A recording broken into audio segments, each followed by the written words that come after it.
Doctor Walid, তার সাথে আমার এবং শহীদের দীর্ঘ 30 বছরের সম্পর্ক। আমরা যখনই তাদের দেখতাম, তারা নিজেরাই সহাস্যে এগিয়ে এসে আমাদের কুশলাদি জানতে চেষ্টা করতেন, আমার কাছে জানতে চাইতেন গান কেমন চলছে। তার এক নীরব সমর্থন ছিল গান এবং সংস্কৃতির মানুষদের পৃষ্ঠপোষকতায়। তার চলে যাওয়া আর মতলুব ভাই ঠিক এমন সময় চলে গেল যখন তাদেরকে আমাদের আরও বেশি প্রয়োজন ছিল, যখন আমাদের শিল্প সংস্কৃতির উপরে প্রচণ্ড আঘাত আসছে, যা আমরা গত 54 বছরেও দেখিনি। ঠিক এমনি সময় তারা চলে গেলেন।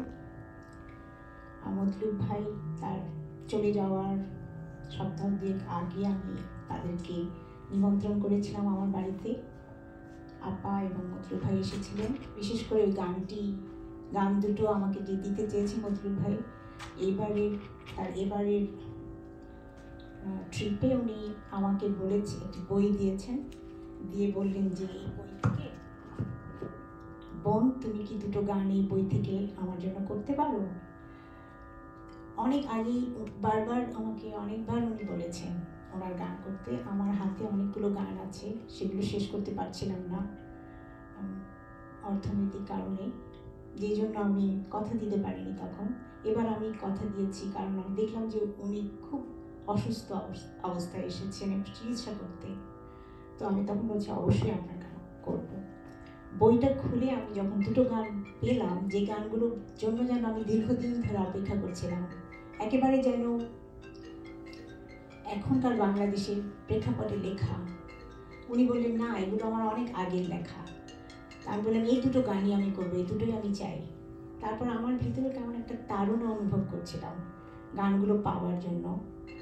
আমিও বারবার কল করছি, উনিও আমাকে অনেক অনেক মেসেজ ওনার আছে, ওনার কণ্ঠস্বর আছে, উনি গেয়ে দিয়েছেন, বারবার আমাকে গেয়ে দিয়েছেন। গানগুলো সমস্ত আমার ফোনের মধ্যে সেভ করা আছে।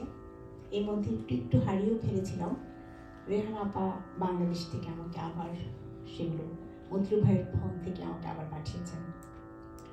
তো আমি জানি না আমি কতটুকু তার করে দেওয়া সুরে আমি গানটা গাইতে পারবো। একটি বিপ্লবী গান আমি করবো। আপনারা ক্ষমা সুন্দর দৃষ্টিতে দেখবেন।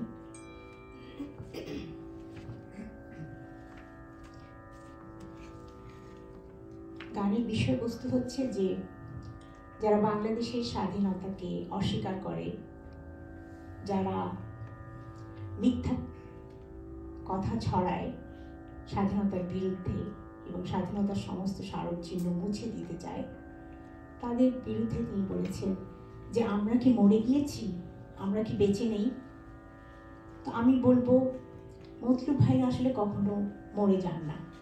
তাদের বিশাল কর্মযজ্ঞের মাধ্যমে তারা বেঁচে থাকেন আমাদের দেশপ্রেমিক সবার হৃদয়ে।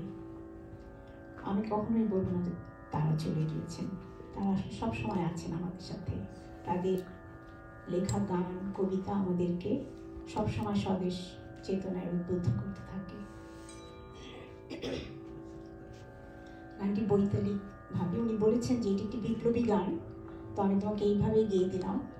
তাল থাকতেও পারে, নাও থাকতে পারে, সেটা পরের ব্যাপার, কিন্তু তুমি গানটি বিপ্লবী গান হিসেবে একটা কবিতা গানের মতো আর কি।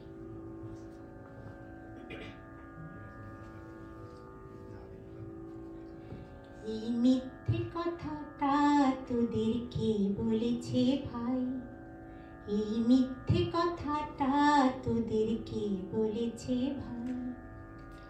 আমরা নাকি মরে গেছি, আমরা নাকি মরে গেছি, আমরা নাকি নাই। আমরা নাকি মরে গেছি, আমরা নাকি মরে গেছি, আমরা নাকি নাই। এই মিথ্যে কথাটা তোদের কে বলেছে ভাই। তবে বল আমরা কারা, যারা এই আসরে কণ্ঠ মেলাই। জীবন বাজি রেখেই বলি ভয় করি না তোদের। তোদের, যারা চিনি মিনি খেলে আমার স্বদেশ সত্তা বিবেক নিয়ে, মুছে ফেলতে চায় আমার অস্তিত্বটাই। এই মিথ্যে কথাটা তোদের কে বলেছে ভাই?